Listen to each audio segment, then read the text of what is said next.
Good evening, this is BCN's News Bulletin for tonight. Niue's local court was in session this week with a total of 21 charges presented by the police before the courts. Offences ranged from motor vehicle infringements and road violations, assault causing actual bodily harm, failure to report an accident, burglary, amongst others. 3 people were discharged without conviction but ordered to pay court costs. 1 individual appeared before the courts on 2 separate charges, 1 count of presenting a firearm at a person and 1 count for assault. After pleading guilty, the court set strict conditions on a prohibition order. The accused is not to have contact with the victims, firearm remains with the Niue police, mandatory mentor and counselling, and contact with victims only with consent and notice by the court or to the court. If within the next 6 months the accused does not comply with these provisions, he will be required to appear before the court for sentencing. In a separate case of burglary, 1 individual was convicted and fined $150 and has to pay restitution costs of $500 within a month. A majority of the cases presented were adjourned until the next local court sitting in October upon the request of the police. The 20th Commonwealth Games in Glasgow, Scotland is now 10 months away and Niue is struggling to finalise its team. Niue's chef de mission Alan Tano says that the set numbers of seats paid for by the Commonwealth Games Committee is for a delegation of 38 people. Niue will be competing in athletics, clay target shooting, lawn bowls, weightlifting and mountain biking, with table tennis pulling out. We spoke with Mr. Tano today about the team's preparations for Glasgow. We're still unorganized, but we need to get things moving, get the management team meet at least once a fortnight. We haven't done that yet. And the Queen's Pattern Relay will be here in December. So we are rushing a little bit now to get things in place because time goes quickly. The athlete, we have 1 athlete training. Dan is back with Port Coffer in Nomea now. And that's our only athlete who's been training full time. The rest will be struggling to get the proper team in place. But the good thing, all trials will be held here in December. This week, the national sporting body Niskaga also announced that they're looking for potential athletes for mountain biking. We've been doing mountain biking over here 10 years ago, I think. We've been running rallies annually around the island races. So that's one of the things we've been thinking. Perhaps we are good at that, especially for the young ones. Not for us veterans. Our aim is for these young ones because this year's rally and around the island, there's quite a few potential athletes in there. It's just a matter of getting out there and ride cycling every day in, day out. So we have tried to identify some potential athletes to get them to training. And they are training with Willie now. So yeah, it's not new to us. Perhaps that's another event that suits us. It's cycling. Commonwealth countries set their own qualifying standards. For us, we gave it a sports code.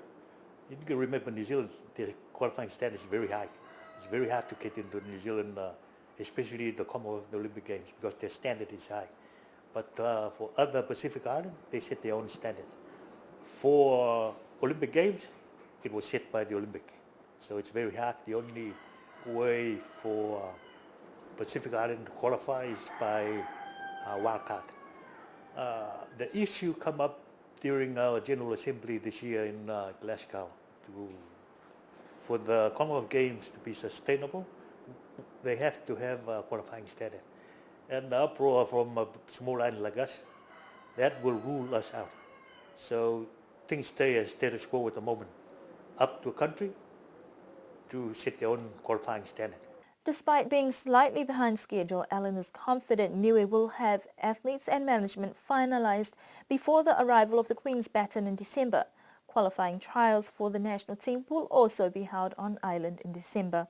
Chef de mission Tano has been to the Games venue and says that athletes can expect the best of everything, with most venues now complete and very impressive.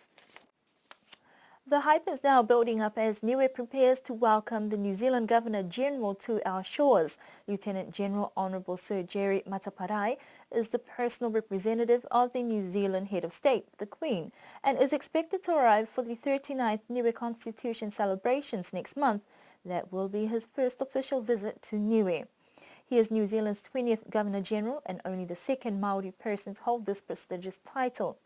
In preparation for his arrival, a group of local performers are working together to pull off a musical drama interpretation of Niue's history. The initiative was a challenge set out by Premier Toke Talangi, calling on the creativity of locals to showcase some of Niue's key milestones in its history. Without totally giving it away, the musical drama will be a reflection of significant parts of our past, starting from the days of the gods of Funuangalo all the way to the present day. Scripted by Niuean playwright Marie Webster, the local actors have been divided into 3 groups and have spent a few weeks practicing songs and dances before bringing it all together, learning their lines. So that is something to definitely look forward to during the Constitution celebrations next month. The PEC Tank Project construction plant has already started with the construction of their new factory shell on the southern side of the current Public Works Department building in Funuakula. This building is scheduled to be completed by the end of next week, and the work to construct about 400 tanks for the homes of Alofi South, Alofi North and Swapa residences will begin in November, with the first part of this project completed by February next year. The contract was awarded to Ernest Maya and his business counterpart from New Zealand. We will bring you an update about this project in the near future. An increase in the number of bushfires over the past few weeks has raised questions whether this could be related to the increased costs for ploughing plantations. It appears that people are taking a more cost-effective turn to the slash and burn method, but this also poses risks of fires burning out of control, the loss of biodiversity, as well as the livelihoods of people. On top of that, there are also concerns for food security. One farmer said that in the past, wild pigs have been an issue, where they have decided to fence up their plantation at an added cost just to ensure they have crops for sustenance. Now an added cost is the increased cost to plough a plantation that is making farming a very expensive option, where some may be deterred from agricultural farming that is a way of life for Niue. If this happens, they say there could be a food security issue that will in turn affect contributions to various cultural and community activities. Premier Toke Talangi had indicated that considerations for a decreased cost for unemployed farmers may be possible.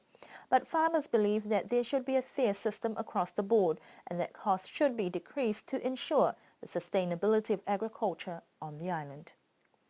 And that concludes our news bulletin for this evening.